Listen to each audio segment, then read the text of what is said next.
The soldiers thought she was gone, declared dead at 6 years old, lost in a mission that left nothing but smoke and sorrow.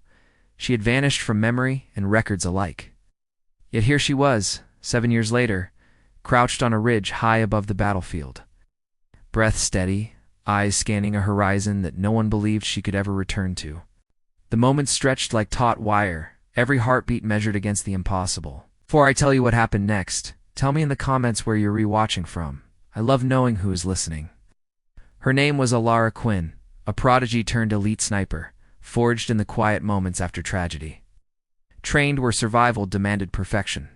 She had been 6 when the accident occurred, too young to understand orders, too young to be held accountable, yet old enough to remember the betrayal of being left behind. Years of obscurity and shadowed training had refined her into a weapon of precision, a presence that could alter outcomes before anyone realized she was there. The battlefield below stretched into chaos.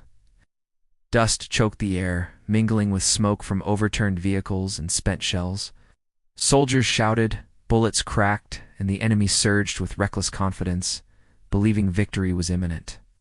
Elara's team, those who had survived with her memories of loss, struggled to maintain order.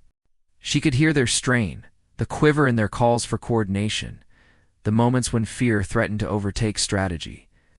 Her hands hovered over the rifle, every finger memorized to the weapon's touch.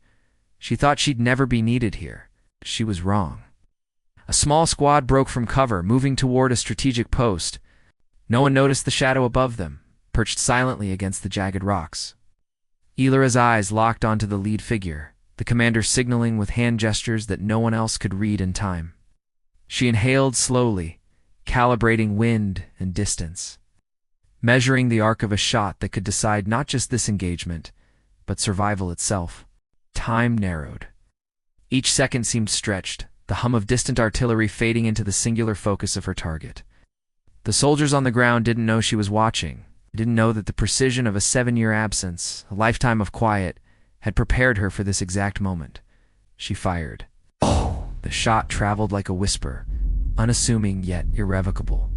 The enemy leader dropped. The chain of command fractured instantly, confusion rippling like a tide through their ranks. Her team reacted swiftly, capitalizing on the disruption. Coordinated movements, rehearsed but never routine, surged forward. Elara's presence alone turned panic into opportunity, hesitation into decisive action. The battlefield roared, dust kicked up in clouds by the chaos. And yet above it, she remained calm, calculating, present. Every decision she made had consequences not just for survival, but for justice, for the memory of the child who had been written off as lost. One of her comrades, a soldier who had doubted whether anyone could replace lost leadership, glanced upward, eyes wide. "Elara, you're alive?" Her reply was a brief nod. Words were unnecessary. She had already moved to the next vantage, already observing, already shaping the outcome with unseen precision. Moral tension threaded through every choice. Could she save everyone without crossing the line into reckless aggression? Should she expose herself to ensure success, or remain hidden and let her team carry out their mission with minimal risk? The decision was hers, and in the quiet spaces between gunfire, she felt the weight of years spent unseen. The climax came as enemy reinforcements pressed the flank. Her team was pinned, movements slowed to a crawl under concentrated fire. Elara calculated again, adjusting for wind, angle, and elevation. She fired twice more, each shot deliberate. Each one striking at a strategic point, each one reshaping the battlefield's flow. The tide turned. Her squad surged, coordinated, empowered by the impossible presence above them. When the final assault ended and the battlefield stilled, silence settled like a blanket over the smoke and dust. Survivors looked to one another, disbelief and relief etched into every face. And then, slowly, eyes turned upward. Elara stepped down from her perch, rifle lowered, the sun casting long shadows across her features. 7 years gone, declared dead, and yet here she was, alive, commanding presence restored not by orders but by action.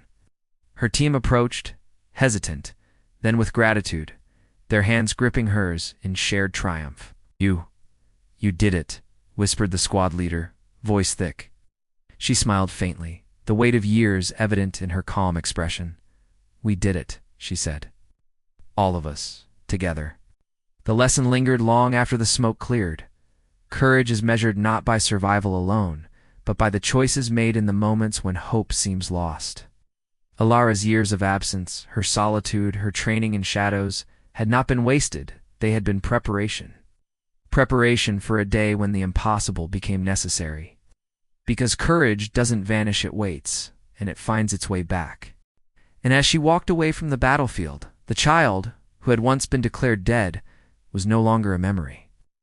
She was proof that resilience, precision, and the quiet strength of a single life could decide the fate of many.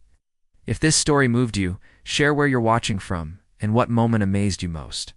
Subscribe to Whispered Words for more stories of heroes whose courage arrives just when it's needed most, because some lives, even when declared impossible, return to change everything.